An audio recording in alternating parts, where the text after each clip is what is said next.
Hi guys, happy new month and thank you so much for clicking on this video. I really appreciate it. And so it's a new month. I wanted us to catch up a bit. Let's talk about the things we all are planning to do during this month. I know it's a tricky month considering we don't know what's going to happen to us, what's going to happen the next minute. Are we going to go on lockdown? We don't know. So it's a tricky month. So let's just talk about it. Here I have my cup of tea. So if you can get your cup of tea, it's gonna be so nice. So I have my lemon tea. It looks so nice. I wish I could I wish I could show you guys. Let me just do this. I have my lemon tea, and then yeah, a few packets of nice biscuits. So that's what we're gonna be talking about though. So thank you so much for clicking on this video. I really appreciate it. So let's just get right into it, okay? Let's not waste time. Let's just take a sip of our tea, let's chill and get right into it. So one, I don't know if it's only me, but for me, I feel as if I've been home for like 4 months. Like, so crazy. But I'm not saying I'm not enjoying. I'm really enjoying staying at home, considering I'm doing the most I can on my YouTube channel, as you can see, on my social media pages, I'm just more active in my personal life than I was before when I was working.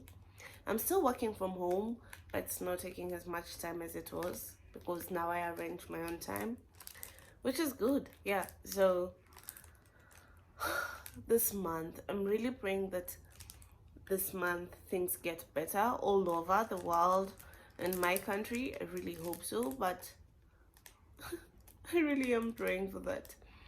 So one thing I want to do during this month of April is I want to meditate. I want to meditate more. I want a peace of mind. I always lose concentration when it's time to meditate. Truth be told, like I have tried it, and every time I try, it just doesn't work out. So I'm glad that I'm gonna try again, and this will be part of my priorities for the month of April. Yes, everything's written down, so yeah. So I'm gonna be meditating. What I want to also track is my water intake. I'm not a water fan. The only way I drink water is either too hot or too cold. I can't take room temperature water, not unless I'm dying of thirst. Then maybe yeah, but I like too warm or too cold type of water. So I don't take lots of water because I'm thinking too cold, then I don't end up taking a lot, and then too hot, and then so anyway, this month I do want to try and change my habits. This thing is not opening up. Wow. Okay. You better be crunchy with the way you're too tight. You better be crunchy. So yeah, I do want to take at least 1 liter of water a day, at least. Let me start with that, and then let me go to 2.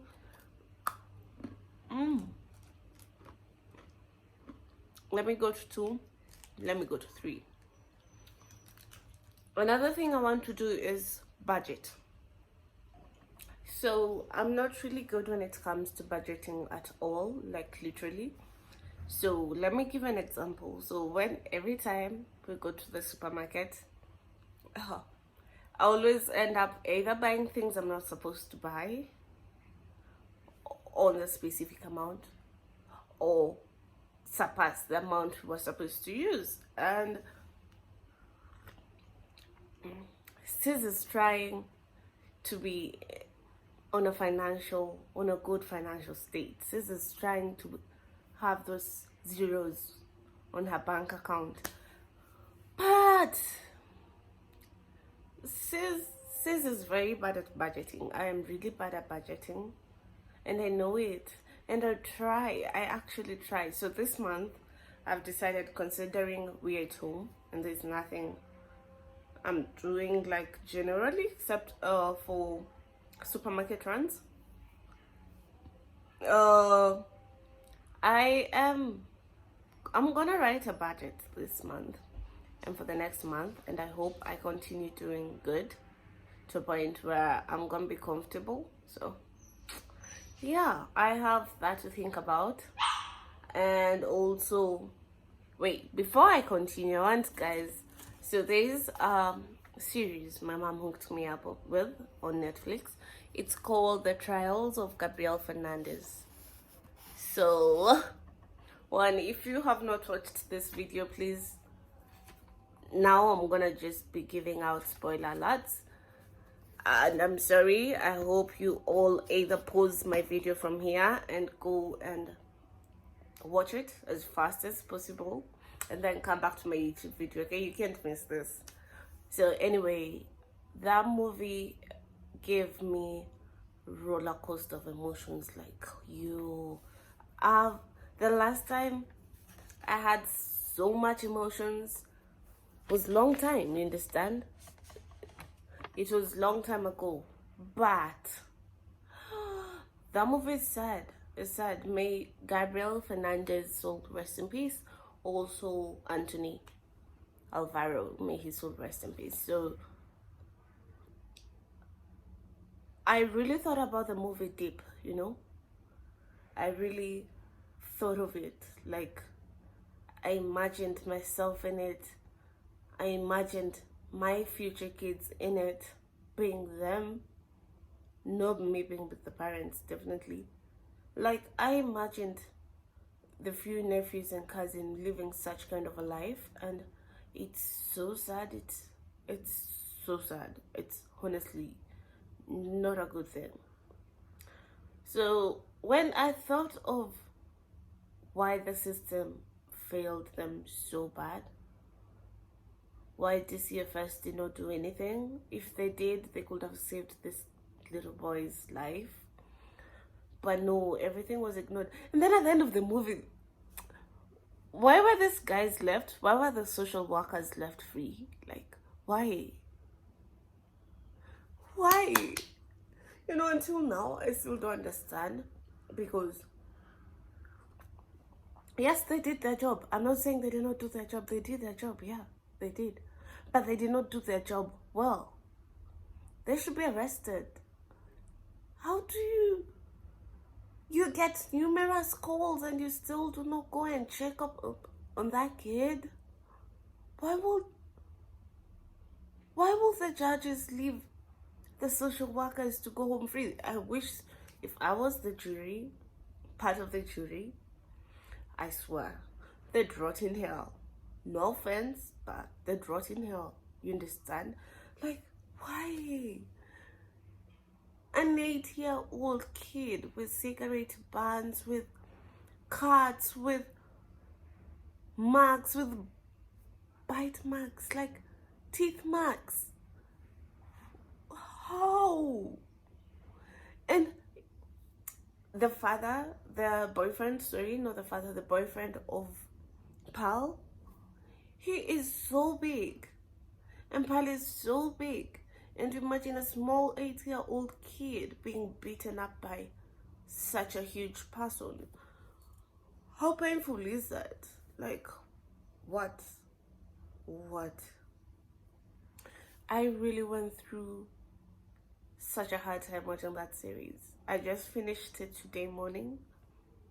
And if you haven't watched it, please go. It's a docu-series on Netflix. It's called The Trials of Gabriel Fernandez. But still, until now, I'm still shaking, like literally. I still do not understand. I think about it, I get sick in my stomach. And did you see how Paulo is so easy? I apologize. I hope my parents come back to their senses and come to me. Why will the kid come back to you? You're a monster. Like, the other kids went through a lot. She and the boyfriend destroyed the lives of the 2 other kids in Gabriel's house, because that's trauma that they can never forget, because 8-year-old kids, their minds are formed. For you to see someone being killed,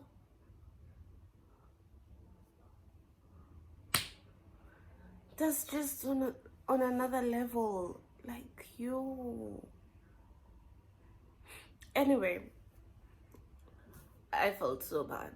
So bad. Please make sure you do watch that movie. I'm not sponsoring it. It's not an ad, right? It's not an ad. But Netflix, I'm here if you want to pay someone for your ads. I'm really good at it. Anyway, so please make sure you do watch that movie. So as I was saying, as I need to budget, like financial budgeting, because I'm really bad at it. I also want to do yoga. So I always download apps for yoga, but I never do yoga. Why? Because I don't pay attention. Like, I get distracted so easily. So I want to do that too. I'm still reading books from Scribd. I haven't finished Gabriel Union's book because I'm slacking again. I haven't been watching since I started watching the trials of Gabriel. I haven't read the book again, so I'm gonna go back and read it too. And speaking of Gabriel Union and Gabriel, no offense, but at the beginning of the book of Gabriel Union, We Need More Wine, she talks of how she's being bullied in school. And bullying is such a huge subject. Talk about, like, it's really a huge subject, and I don't want to touch on it yet, but we're going to talk about it one day. So anyway, Gabriel Fernandez, wow. And also Anthony went freaking through the same thing. Cigarette bans, marks, they live in the same location. Why? How? And this CFS is also not doing anything. That movie fucked me up. No offense. I cried a lot. But I'm thankful that I watched such a film. And nowadays, anyway, I don't want to talk about Gabriel anymore. But I really want to say this. I want to say, if you have a small kid, please, if you're so busy that you're leaving your kids with people, please show them love. Please talk to them. Make sure you're friends enough that you can talk and your kid can trust you. If anything happens, because what? At this point, I'm afraid of everyone. Literally. Because anyway, if anything happens, your kid can confide in you. That your kid can talk to you. Your kid can tell you, because you're also leaving a kid with someone who is just working. That is, if you're leaving your kid with a house manager, please make sure you're close to your kid. If anything happens, they can tell you. If they're being beaten, they can tell you. And if you're an abusive parent, it's really bad, you understand? Parents, maybe you grew the same way by being beaten, but you don't have to do the same thing you're done to your kid. It's not fair. But anyway, I'm just a parent of my little dog, so I'm sure some of you will be like, do you have a kid? So I'm so sorry if I really crossed the line. And with that being said, thank you so much. I did not come to talk so much, so thank you so much for watching this video. Thank you for subscribing. Thank you for sharing. Thank you for, commenting down below. I really appreciate it, and have an amazing day. Bye.